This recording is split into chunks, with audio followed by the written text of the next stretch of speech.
Hello बच्चों, तो social pharmacy का आज है लेक्चर नंबर 6। देखो आज हम लोग जो पढ़ने वाले हैं, जो डिजीज है डिप्थीरिया, हुपिंग कफ और मेनिंजियोकोकल मेनिंजाइटिस। ठीक, इसके बाद एक लेक्चर इस टॉपिक पे और रहेगा ट्यूबरकुलोसिस और इबोला का। मींस ये जो रेस्पिरेटरी इंफेक्शन है ये नेक्स्ट लेक्चर में खत्म हो जाएगा। उसके बाद हम लोग इंटेस्टाइनल इंफेक्शन, देखो 7 लेक्चर बताए गए एज पर पीसीआई। 7 लेक्चर में क्या हम लोग इसको 4 लेक्चर में ही खत्म कर दे रहे हैं। फिर नीचे 7 लेक्चर बता रहा है पीसीआई, है ना, लेकिन उसको भी हम लोग 2-3 लेक्चर में ही खत्म कर देंगे। फिर उसके बाद आर्थ्रोपॉड बॉर्न डिजीज 1 या 2 लेक्चर का, सरफेस इंफेक्शन, फिर एसटीडी, है ना, एसटीडी डिजीजेस जितनी भी हैं सेक्सुअल ट्रांसमिटेड डिजीजेस, उनके बारे में बात करेंगे, है ना। तो 2-3 लेक्चर 4 लेक्चर में ये खत्म हो जाएगा। उसके बाद पूरी सोशल फार्मेसी में सिर्फ एक चैप्टर बचता है। उसके मींस उस चैप्टर के बाद जो नेक्स्ट चैप्टर, उसके बाद कंप्लीट सिलेबस खत्म हो जाएगा।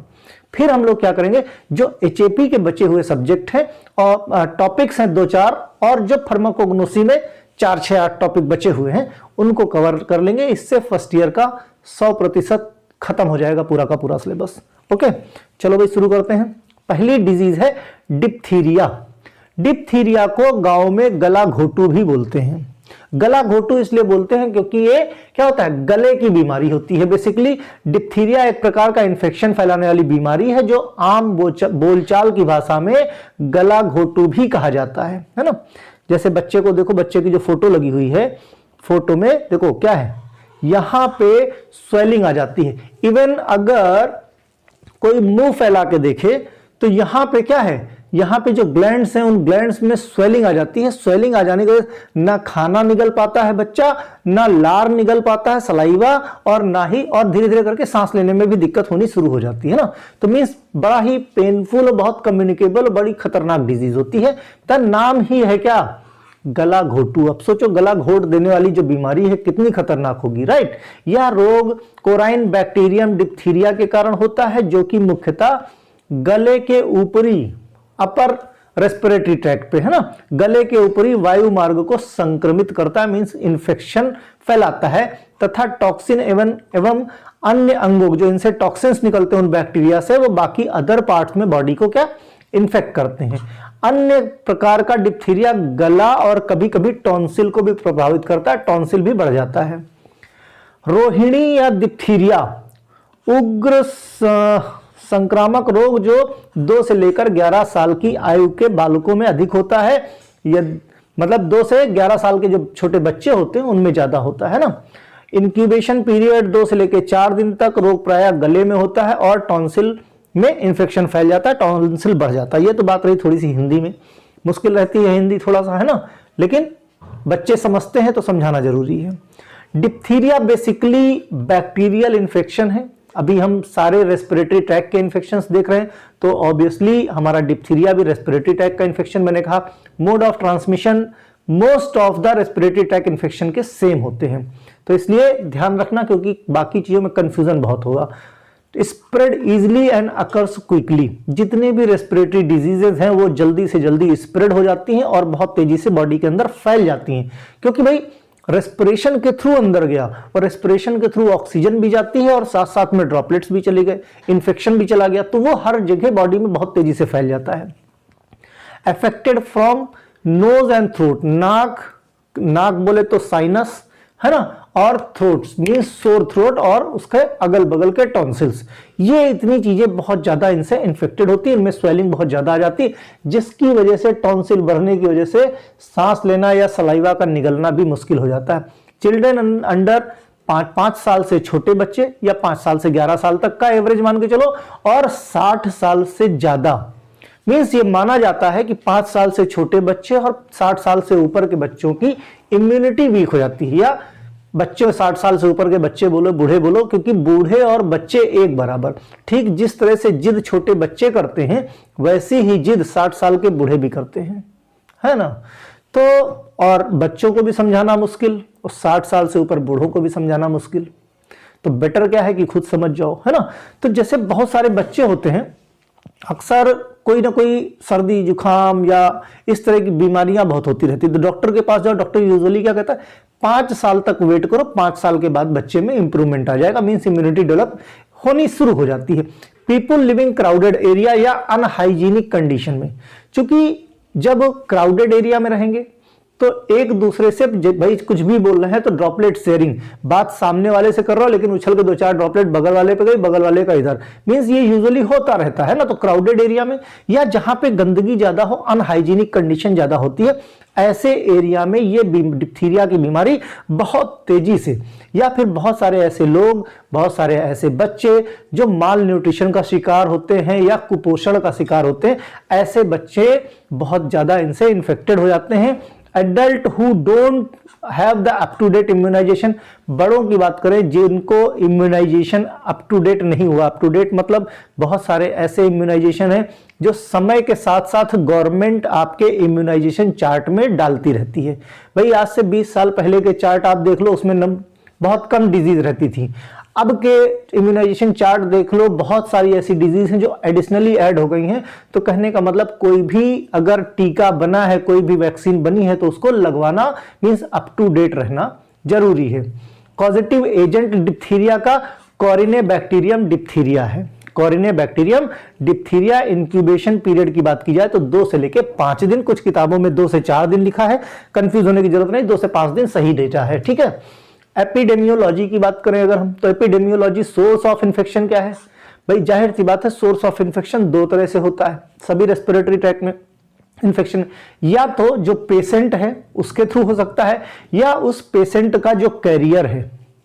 भाई कैरियर भी तो होता है, क्यों? क्योंकि भाई जैसे किसी से ड्रॉपलेट शेयरिंग हुई, बीमारी या बैक्टीरिया सामने वाले की बॉडी में गया, तो सामने वाले की बॉडी में जाते ही वो असर दिखाना शुरू नहीं कर देता, कुछ टाइम तक उसका फर्टाइल पीरियड होता है, वो अपनी कॉलोनी बढ़ाता है, अपनी इम्यूनिटी, अपने को स्ट्रेंथ बढ़ाता है, अपनी जगह बनाता है, इंक्यूबेशन पीरियड जिसे बोलते हैं, है ना। तो उतने टाइम तक वो किसी भी तरह की कोई दिक्कत आपको फील भी नहीं होगा कि आप इन्फेक्टेड हो गए हो, लेकिन उस टाइम पे भी आप कैरियर हो, आपके अंदर बैक्टीरिया है, आप अगर किसी के साथ बात करते हो और आमने सामने बात करते हो, ड्रॉपलेट शेयरिंग हुई, कांटेक्ट हुआ, तो सामने वाला इन्फेक्टेड हो सकता है। Infective material basically nose, throat, nose से जैसे स्नीजिंग की, थ्रोट से जैसे बातचीत की है ना, secretion contains the diphtheria bacilli, जैसे स्नीजिंग करते हैं लोग तो स्नीजिंग किए है ना, तो कुछ लोग तो भाई चलो समझदार हैं, अपना ऐसे कर लिए तो जो भी बैसिलस उनके कपड़े तक रह गया, कुछ लोग हाथ लगा दिए है ना, अब हाथ लगा दिए उसके बाद दूसरे से हाथ मिला रहे जाके, हाँ भाई शेक हैंड कर रहे हो, है कि नहीं? तो ऐसा करते तो फैल गया कि नहीं फैल गया। दूसरा, कुछ लोग होते हैं आ गई स्नीजिंग तो पता लगा सामने वाले के मुंह पे मार दिया, छी छी छी छी, है ना। तो इस तरह से बहुत तेजी से फैलता है। एज की बेसिकली बात करें तो 1 से 15 साल के बच्चे प्राइमरली, है ना, कहते हैं ना बच्चे और बूढ़ों को ज्यादातर बीमारियां लगती हैं। Newborn receive the passive immunity from their mothers. अगर न्यू बॉर्न बेबी की बात करें तो न्यू बॉर्न बेबी जैसे पैदा होता है उसके अंदर बहुत सारी इम्यूनिटी होती है न्यू बॉर्न बेबी की। धीरे धीरे जैसे जैसे एक्सपोजर होता जाता है इम्यूनिटी कुछ समय के लिए घटती जाती है, क्योंकि भाई मदर से बच्चे को जब वो फीटस रहता है, जब न्यू बॉर्न हुआ है, तो ऐसा नहीं सिर्फ न्यूट्रिशन ही मिला, बहुत सारे रेडीमेड एंटीबॉडीज मिले, बहुत सारे इनबॉर्न इम्यूनिटी उसको मिली। उन एंटीबॉडीज की वजह से इनबॉर्न इम्यूनिटी, जिन चीजों से एक्सपोजर भी उसको नहीं हुआ है, उन चीजों के भी अगेंस्ट में न्यूबॉर्न बेबी के अंदर एंटीबॉडीज डेवलप रहती हैं, राइट।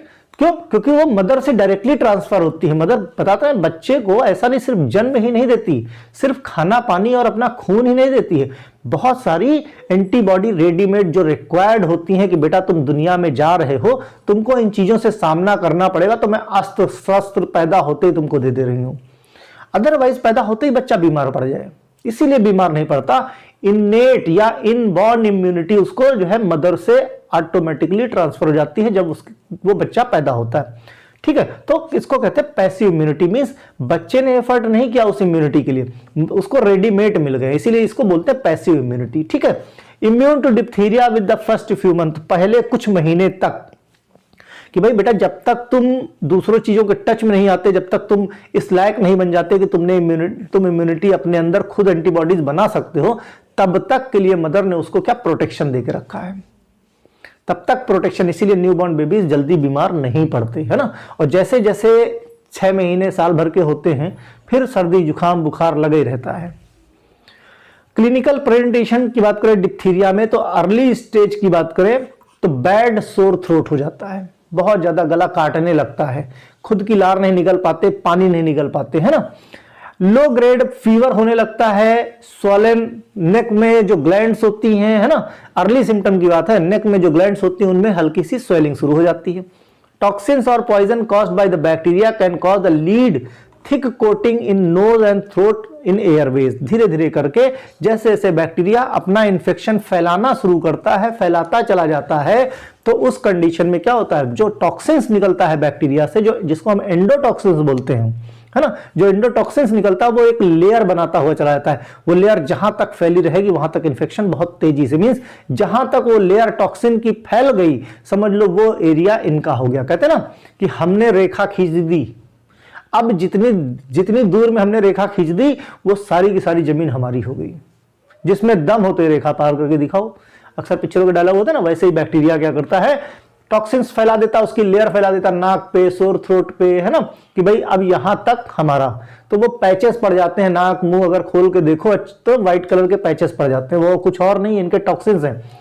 वो अलग बात है, धीरे धीरे वो व्हाइट से कलर उनका चेंज हो जाता है, क्योंकि हमारी भाई सलाइवा होती है, सलाइवा में दुनिया भर के केमिकल्स होते हैं, उनके साथ रिएक्शन करके उसका केमिकल रंग थोड़ा चेंज हो जाता है। This coating is usually fuzzy grey colour की, कैसी ग्रे कलर की दिखने लगती है, कुछ समय के बाद ये ब्लैक दिखने लगती है। क्यों? क्योंकि बहुत सारा केमिकल रिएक्शन होता रहता है। Breathing problem, difficulty in swallowing, जैसे जैसे सोर थ्रोट इन्फेक्शन क्रिटिकल होता जाएगा वैसे वैसे सांस लेने में दिक्कत होगी, क्योंकि ग्लैंड्स फूल जाएगी और यहाँ का जो ट्रैक है वो ट्रैक क्या है, उसमें के बीच में हर्डल्स आ जाएंगे, ग्लैंड्स फूल के आ जाएंगे। मुंह जब खोल के देखोगे तो जो होल साफ साफ दिखता है वो होल साफ साफ नहीं दिखेगा, बगल से स्वेलिंग नजर आएगी।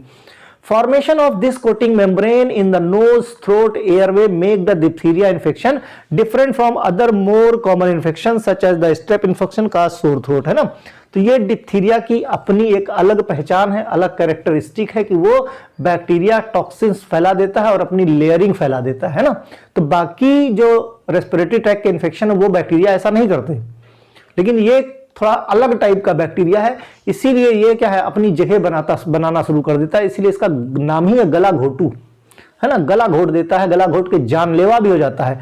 It can causes that progress beyond the throat infection. Diphtheria toxin spread through the blood stream can lead the potential life threatening. धीरे धीरे करके मैंने बताया ना, जैसे जैसे ये अपना कॉलोनी बढ़ाता है वैसे वैसे इसकी स्ट्रेंथ बढ़ती जाती है, इसके लोग बढ़ते जाते हैं। फिर क्या, इसका दायरा बढ़ गया, भाई ताकत और हो गई, चलो हम कहीं और अटैक करते हैं, करते करते ये ब्लड में पहुंच जाता है। और जैसे ब्लड में पहुंचता है फिर क्या है, मारने पीटने की अनलिमिटेड क्षमता इसके अंदर आ गई। अब ये बहुत ही डेंजरस हो जाता है। Complication that affects other organs body such as heart and kidney, heart and kidney तक को ये अफेक्ट कर सकता है ना। बताया ना डिप्थीरिया जानलेवा होता है अगर प्रिकॉशंस ना लिए जाए तो। मोड ऑफ ट्रांसमिशन की बात की जाए तो generally spread of sore throat, है ना, या कंटामिनेशन ऑब्जेक्ट ऑफ फूड, जैसे किसी ने कुछ खाया अब उसका जूठा किसी ने खा लिया, है ना, जैसे ऐसे करके मतलब स्नीजिंग करी उसके बाद किसी से शेक हैंड कर लिया, स्नीजिंग की किसी के चेहरे पे हाथ फिरा दिया अपना, है ना, तो इन सब चीजों से कंटामिनेशन फैल जाता है। इसमें रोल ऑफ फार्मासिस्ट का क्या है भाई, रोल ऑफ फार्मासिस्ट सब गाइड करेगा कि भाई जिसको ये हो गया उसको आइसोलेट कर लो, दूसरे को कम्युनिकेशन ना हो। यूजुअली हम सबको भी क्या करना चाहिए, नॉर्मल सर्दी जुकाम बुखार भी होता है तो आप फील करते हो, एक को हुआ तो सबको धीरे धीरे करके कम्युनिकेट हो जाता है। लेकिन क्या हम ऐसा नहीं कर सकते कि अगर हमें हुआ है तो हम बाकियों को रोक सके?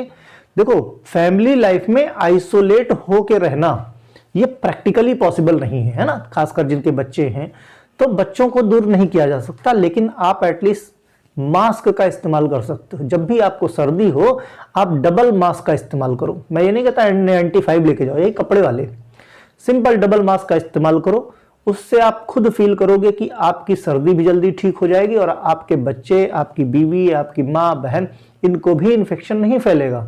क्यों? क्योंकि भाई जो सांसों के थ्रू ड्रॉपलेट्स जा रहे हैं, जो बात करने में जा रहे हैं, वो आपके मास्क तक रह जाएंगे, बाहर नहीं जा पाएंगे। जब बाहर नहीं जा पाएंगे तो सामने वाला कहीं भी किसी भी तरह से इन्फेक्टेड नहीं होगा, है ना। जैसे अब होता यूजुअली क्या है, जैसे बच्चे होते हैं, स्कूल गोइंग बच्चे होते हैं, है ना, उन बच्चों को अगर आप 15 दिन तक आइसोलेट कर दो तो ठीक, हालांकि यूजुअली मैंने बताया ना ये भी प्रैक्टिकली पॉसिबल नहीं है। हल्का सा सर्दी ठीक होती है तो माँ बाप भी कहते हुए बच्चे का स्कूल का नुकसान हो रहा है। तो कुल मिला के इसीलिए जल्दी ठीक नहीं होता, बहुत तेजी से फैलता है। क्योंकि क्लास में किसी एक बच्चे को हो गया तो बच्चों को इतनी समझ नहीं होती है कि वो स्नीजिंग कैसे करे, खांसे कैसे। पता लगा बच्चे तो आराम से अपना, बच्चे तो क्या भगवान का रूप होते हैं, है ना समझ होते हैं, उनको इतनी समझ नहीं कि किसको बीमारी फैलेगी किसको नहीं। ट्रीटमेंट की बात करें तो ट्रीटमेंट सबसे ज्यादा जरूरी क्या है, मिनिमाइज करो लोगों से मिलना जुलना, और सबसे ज्यादा बेड रेस्ट, जितना बेड रेस्ट करो। ट्रीटमेंट तुरंत स्टार्ट कर देना चाहिए। लिक्विड डाइट मींस बॉडी के अंदर किसी भी तरीके से पानी की कमी नहीं होनी चाहिए, है ना। तो लिक्विड डाइट पे रखो। डिप्थीरिया के एंटीटॉक्सिन्स वगैरह आते हैं, सीरा आता है। अल्टीमेटली बात करें तो वैक्सीन, है ना, तो डिप्थीरिया का जो वैक्सीन मार्केट में है, वैक्सीनेशन जरूरी होता है डिप्थीरिया से ट्रीटमेंट के लिए। सिक टेस्ट एक होता है ये पता लगाने के लिए कि भाई डिप्थीरिया हुआ कि नहीं, सिक टेस्ट टॉक्सिन, और सिक टेस्ट कंट्रोल करने के लिए डायग्नोस्टिक एजेंट होते हैं ये, है ना। तो जिससे डिप्थीरिया डिटेक्ट होती है कि भाई हाँ डिप्थीरिया है कि नहीं। प्रिवेंशन की बात करें, प्रिवेंशन के लिए क्या, almost completely immunization children with the diphtheria tetanus pertussis DPT vaccine. ये देखो इस डेप्टासेल नाम से डिप्थीरिया टेटनस और पर्ट्यूसिस, ये ट्रिपल वैक्सीन के नाम से आती है। किसके? ट्रिपल वैक्सीन, जिसमें डिप्थीरिया टेटनस और पर्ट्यूसिस तीनों चीज के लिए रहती है ना। Non immunize adult with the diphtheria tetanus vaccine को डीटी देते हैं। Most causes diphtheria occurs people who have not received vaccine and haven't receive entire course, means ऐसे लोगों को डिप्थीरिया ज्यादा होता है, डिप्थीरिया की डिजीज ज्यादा होती है जिन्होंने अपने पूरे जीवन काल में डिप्थीरिया का वैक्सीनेशन नहीं लिया है। और यह देखा गया है रिसर्च में कि अगर डिप्थीरिया का वैक्सीन किसी ने लिया है तो उसको डिप्थीरिया का असर ज्यादा नहीं होता है, मींस सीवियर नहीं होता है। फिर दूसरी बीमारी आती है पर्ट्यूसिस, जिसको बोलते हैं हुपिंग कफ, है। हुपिंग कफ को कुकुर खांसी भी बोलते हैं, जैसे कुत्ता नहीं, या काली खांसी, खैक खैक खैक खांसते रहते हैं। ओके, इसीलिए इसका नाम पड़ा है हुपिंग कफ। हीमोफिलस पर्ट्यूसिस इस बैक्टीरिया का नाम है, जिसकी वजह से होता है जीवाणु का संक्रमण हो, जो कि आरंभ में नाक गले को प्रभावित करता है, या प्रायः 2 साल से कम उम्र के बच्चे को श्वसन प्रणाली को प्रभावित करता है ना। हुपिंग कफ देखते हैं भाई क्या है whooping cough. Whooping cough means pertussis भी इसको बोलते हैं ना। Is usually contagious respiratory tract, चूंकि हम रेस्पिरेटरी ट्रैक्ट की इन्फेक्शन ही पढ़ रहे हैं। In many people it is marked by the severe hacking, ऐसा मींस जैसे अजीब सी हैकिंग टाइप से उसको खांसी आती है, मींस बड़ा दम लगाना पड़ता है ना। Following the high pitch intake the breath, बहुत ज्यादा जैसे आप ब्रीथ सांस ले रहे हो तो घड़घड़ाहट की साउंड आती है ना, मतलब जैसे हम लोग सांस लेते तो नॉर्मल सांस है, जैसे किसी को सर्दी बहुत हो जाती, कफ ऊपर नीचे जो जाने लगता है तो उससे घड़घड़ाहट अजीब सी सांस आती है। बच्चा सांस लेता है तो साउंड आता है एक तरह से, है ना। और उसके बाद हुप्स निकलते हैं, खांसी आती रहती है। वेरी कॉमन, किसमें? बच्चों में कुछ ज्यादा होती है, 5 साल के बच्चों में कुछ ज्यादा कॉमन होती है। पॉजिटिव एजेंट की बात करें, बॉर्डेटेला पर्ट्यूसिस या हीमोफिलस पर्ट्यूसिस, ये सब देखो positive agent, incubation period, clinical presentation, ये सब एमसीक्यू पॉइंट ऑफ व्यू से भी जरूरी है। हुपिंग कफ पे शॉर्ट नोट आ जाए तो भी लिखना जरूरी है ना। इंक्यूबेशन पीरियड 7 से 14 दिन। क्लिनिकल प्रेजेंटेशन की बात करें तो 7 से 10 दिन तक ये साइंस एंड सिम्टम्स अपीयर रहते हैं। इनिशियली सिम्टम क्या? रनिंग नोज हो जाएगा, नेजल कंजेशन हो जाएगा, कफ होगा, रेड वाटरी आईज रहेंगी, फीवर रहेंगे। ये क्या है? ये इनिशियल सिम्टम्स हैं कि मतलब अब जो है हुपिंग कफ डिटेक्ट कराना जरूरी हो गया है, क्योंकि इस तरह की बीमारियां हो सकती हैं। लेकिन 10 से 15 दिन के बाद साइंस एंड सिम्टम्स बहुत ज्यादा वर्स्ट हो जाते हैं और ज्यादा खतरनाक हो जाते हैं। म्यूकस एक्युमुलेट हो जाता है एयरवेज में, जिससे सांस लेने में दिक्कत होती है। अनकंट्रोल्ड कफिंग अटैक, उससे क्या होगा? प्रोवोक होगा वोमिटिंग। बॉडी का रिस्पॉन्ड होता है कि अगर कफ बहुत ज्यादा हो गया तो उस कफ को निकालना जरूरी है। निकालने के लिए बॉडी क्या? वोमिट करवाती है ना। बॉडी ही हमारी डॉक्टर है। रिजल्ट रेड या ब्लू कलर का फीसेस है। कुछ कफ लोग अंदर निगल लेते हैं, कुछ बाहर फेंक देते हैं, राइट। दोनों तरह की कंडीशन होती हैं। कॉज एक्सट्रीम फटीग, जरूरत से ज्यादा थकान लगती है, हाई पिच्ड हूपिंग साउंड होता है, जैसे ही आप ब्रीद लेते हो वैसे ही वो साउंड स्टार्ट हो जाता है। मोड ऑफ ट्रांसमिशन ड्रॉपलेट से, डायरेक्ट कॉन्टेक्ट से, चिल्ड्रन इन्फेक्शन में भी प्लेमेट से, बच्चे छोटे बच्चों के साथ खेलने जाते हैं, जो उनके प्लेमेट्स होते हैं जिनके साथ खेलते हैं, उनमें से किसी को भी अगर हुपिंग कफ है तो किसी भी बच्चे तक ये पर्ट्यूसिस का बैक्टीरिया पहुंच सकता है ना। तो इस तरह से क्या मोड ऑफ ट्रांसमिशन इनका होता है। प्रिवेंशन की बात करें तो बेसिकली देखो जितने भी respiratory infection, immunization one of the best तरीका है। दूसरा, कंप्लीट बेड रेस्ट करा दो और आइसोलेट करा दो। Affected children should be kept away from school almost 30 days है, लिख जरूर दिया गया लेकिन 30 दिन कोई पेरेंट्स नहीं कर सकते। आजकल तो बच्चा ठीक हुआ नहीं कि स्कूल भेजो, नुकसान हो रहा है ना। ट्रीटमेंट की बात करें तो इन्फेंट सिवियर कॉज हॉस्पिटलाइज, अगर सिवियर कंडीशन है तो हॉस्पिटलाइज। दूसरा, एंटीबायोटिक इरिथ्रोमाइसिन अर्ली स्टेज पे चालू कर देना चाहिए। ट्रिपल एंटीजन, वही डिप्थीरिया, टिटनेस और पर्ट्यूसिस की वैक्सीन से बच्चे को वैक्सीनेटेड रखना चाहिए। यही है ट्रिपल वैक्सीन। पूछते हैं व्हाट इज ट्रिपल वैक्सीन, तो उसमें आपको लिखना है डिप्थीरिया, टिटनेस, पर्ट्यूसिस, है ना, इसी को बोलते हैं ट्रिपल वैक्सीन। लास्ट है मेनिंजियोकोकल मेनिंजाइटिस। ये क्या, हमारे दिमाग की बीमारी होती है। मेनिंजेस कहाँ, हमारे ब्रेन में, ब्रेन की जो लेयर्स होती है वहां पे बैक्टीरिया इन्फेक्टेड होकर इन्फेक्शन फैला देता है, वहां से करते करते स्पाइन से होते हुए हमारी बैकबोन तक इन्फेक्शन फैला देता है। मेनिंजाइटिस एक गंभीर संक्रमण है जो मानसिक और रीढ़ की हड्डी के आसपास जो सुरक्षात्मक परत होती है उसमें इन्फेक्शन फैला देता है। मींस जो Z+ सिक्योरिटी है उसमें दीमक की तरह काम करने लगता है। या बीमारी बैक्टीरिया, वायरस या फंगस के कारण होती है। मेनिंजियोकोकल मेनिंजाइटिस जो बैक्टीरिया है ना, ये महामारी पैदा हो सकती है। इसकी वजह से जो रक्त प्रवाह में जैसे प्रवेश करेगा, मींस हमारी ब्लड स्ट्रीम में प्रवेश करेगा तो हमारे ब्रेन तक, बैकबोन तक, स्पाइनल कॉर्ड तक, हर जगह जो प्रोटेक्टिव लेयर है उसको क्या है, नुकसान पहुंचाना शुरू कर देता है। बैक्टीरिया सीधे मेनिंजस पर आक्रमण करता है, हमारे ब्रेन्स के, या कान या साइनस से संक्रमण, खोपड़ी के फ्रैक्चर, या शायद ही कभी कुछ सर्जरी के कारण भी हो सकता है। मींस बॉडी में कभी फ्रैक्चर हो गया हो, है ना, कहीं कोई सर्जरी हुई हो उससे इन्फेक्शन हो गया हो, या साइनस का इन्फेक्शन हो गया हो, कान का इन्फेक्शन हो गया हो, तो भी हमारे ब्रेन तक ये पहुंच जाता है। Right. Meningococcal meningitis from the meningitis. Itis means inflammation, meningitis means meninges का इन्फ्लेमेशन, मतलब ब्रेन की जो प्रोटेक्टिव लेयर्स हैं उनका इन्फेक्शन, है ना, वहां पे इन्फ्लेमेशन हो गया है। किसकी वजह से? Specially bacterium Neisseria meningitis. कौन सा? नाइजीरिया मेनिंजाइटिस, है ना। कैरेक्टराइज्ड इन्फ्लेमेशन मेम्ब्रेन, किसको? स्पाइनल कॉर्ड और ब्रेन की। जहां भी आइटिस, मेनिंजाइटिस, आइटिस मतलब इन्फ्लेमेशन, और इन्फ्लेमेशन के जो मैंने 5 सिम्टम बताए थे वो 5 सिम्टम जरूरी होते हैं। राइट। पॉजिटिव एजेंट की बात करें, बैक्टीरिया, वायरस, दोनों तरीके से मेनिंजाइटिस में इन्फेक्शन होता है। Meningococcal meningitis is caused by the bacterium Neisseria meningitis, जिसको मेनिंजियोकोकस भी बोलते हैं। ये जो बीमारी है मेनिंजियोकोकल मेनिंजाइटिस, ये किसकी वजह से होती है? मेनिंजियोकोकल मेनिंजाइटिस होती है नाइजीरिया मेनिंजाइटिस की वजह से। इसका पॉजिटिव एजेंट क्या है? पॉजिटिव एजेंट है नाइजीरिया मेनिंजाइटिस, है ना। तो पॉजिटिव एजेंट, ये पूछते हैं पॉजिटिव एजेंट क्या है, तो नाइजीरिया मेनिंजाइटिस या मेनिंजियोकोकल बैक्टीरिया। राइट।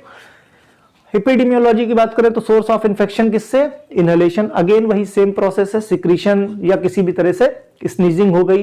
एज क्या? 1 साल के छोटे बच्चे ज्यादा हाई रिस्क में होते हैं क्योंकि इम्यूनिटी कम होती है। एडोलसेंट या यंग की बात करें, ये हाईएस्ट रिस्क में होते हैं क्योंकि ये दुनिया सब जगह फैलते रहते, मीन सब जगह सबसे मिलते रहते, यंग एज के बच्चे होते हैं ना, तो इनको समझ नहीं होती, इतनी ज्यादा डेवलप नहीं होती। जो एडल्ट होते हैं 16 से 23। इम्यूनिटी की बात करें तो इम्यूनिटी, म्यूकोसल इम्यूनिटी है first line defence against the meningococcal infection. Means अगर आपने वैक्सीन ले रखी है, आपकी बॉडी में एंटीबॉडी बना हुआ है, तो फर्स्ट लाइन ट्रीटमेंट या फर्स्ट लाइन प्रोटेक्शन ठीक कौन देता है? हमारा वैक्सीन या हमारी बॉडी की जो इनेट इम्यूनिटी है, हमारी बॉडी की जो एक्टिव इम्यूनिटी है, बनी है, एंटीबॉडीज बने हैं, किससे? मेनिंजियोकोकल की वैक्सीन से। इंक्यूबेशन पीरियड 3 से 4 दिन का, रेंज इसकी बीमारी की रहती है 1 से 10 दिन लगभग। राइट। फिर मोड ऑफ ट्रांसमिशन की बात अगर हम करें, मोड ऑफ ट्रांसमिशन ह्यूमन के थ्रू, है ना, ह्यूमन टू ह्यूमन रेस्पिरेटरी और throat secretion of droplets. Clinical presentation में क्या होता है, नाक जम जाती है, हाई फीवर, सेंसिटिविटी होती है लाइट में क्या होता है, लाइट में आंखें मिलाना नहीं, मींस वहां जाओ तो आंखें बंद बंद पानी आता रहता है, हेडेक होता रहता है, वोमिटिंग होती रहती है। रोल ऑफ फार्मासिस्ट क्या एजुकेट करेगा पब्लिक को इसके प्रिवेंशन के लिए, मींस ये ना होने पाए। तो मेनिंजियोकोकल डिजीज पोटेंशियली फैटल, जान ले भाई, दिमाग पे कोई चीज आपके असर कर गई, आपके स्पाइनल कॉर्ड पे इफेक्ट कर गई, आपकी बैकबोन पे यानी वर्टिब्रल कॉलम पे इफेक्ट कर गई, तो ये जो 3 चीजें हैं ये बॉडी का मेन पिलर्स हैं, इनमें अगर इन्फेक्शन हो गया तो फिर जानलेवा है, राइट। और ये मेनिंजियोकोकल मेनिंजाइटिस इन तीनों जगह इन्फेक्शन फैलाता है ना। तो ये होने का मतलब medical emergency, large number of antibiotic के कॉम्बिनेशन लगते हैं, पेनिसिलिन, एम्पिसिलिन, है ना, और सेफिरोक्साम या सेफिक्सिम, सेफोप्रोडॉक्सिम मींस सी कैटेगरी की, सी ब्लॉक की ड्रग ट्रीटमेंट में लगती हैं। वैक्सीनेशन की बात करें तो 3 तरह का वैक्सीन, चूंकि एक तरह के वैक्सीन से फायदा नहीं मिलता है ना। तो पॉलीसैकेराइड वैक्सीन सेफ इफेक्टिव होती है चिल्ड्रन एडल्ट्स में, वीकली इम्यूनोजेनिक होती है, कॉन्जुगेट वैक्सीन लगती है और प्रोटीन बेस्ड वैक्सीन। तो 3 तरीके की वैक्सीन इसमें इस्तेमाल होती है, कई बार कॉम्बिनेशन में कॉम्बो पैक दिए जाते हैं। और केमोपोरफाइलैक्सिस की अगर हम बात करें इस बीमारी की, तो एंटीबायोटिक पोरफाइलैक्सिस होती है, close contact when given promptly decrease the risk of transmission. अगर एंटीबायोटिक दे दी गई तो जो बैक्टीरिया की रीच होती है, बैक्टीरिया का जो मल्टीप्लिकेशन होता है वो कम हो जाता है। वो कम होने की वजह से सामने वाले तक बैक्टीरिया, भाई एंटीबायोटिक जाते ही बैक्टीरिया कमजोर हो जाता है, धीरे धीरे करके दूसरी डोज गई और कमजोर हो गया, तीसरी डोज गई और कमजोर हो गया, चौथी डोज गई मरना शुरू हो गया, है ना। तो जब कमजोर हो जाएगा तो सामने वाले तक इंफेक्शन नहीं फैला पाएगा जिस पोटेंशियल पावर से पहले फैलाता था। इसीलिए एंटीबायोटिक अगर किसी को दी गई तो एंटीबायोटिक पोरफाइलैक्सिस यही है कि क्लोज अटैक करता, कांटेक्ट में भी ये ज्यादा दूर तक अपना इंफेक्शन फैला नहीं पाता है, राइट। तो इस तरह से मेनिंजियोकोकल मेनिंजाइटिस खत्म हो गया। इसके बाद इसमें 2 और बस्ती रेस्पिरेटरी इन्फेक्शन में, एक ट्यूबरकुलोसिस और एक इबोला। एक्यूट रेस्पिरेटरी हमने सबसे पहले ही करा दिया था, राइट। इस तरह से फिर नेक्स्ट वीडियो में ये रेस्पिरेटरी ट्रैक इन्फेक्शन खत्म हो जाएगा, फिर हम लोग इंटेस्टाइनल यानी जीआईटी के इन्फेक्शन की बात करेंगे। ओके, कुछ नहीं समझ में आता तो कमेंट करो। बाय।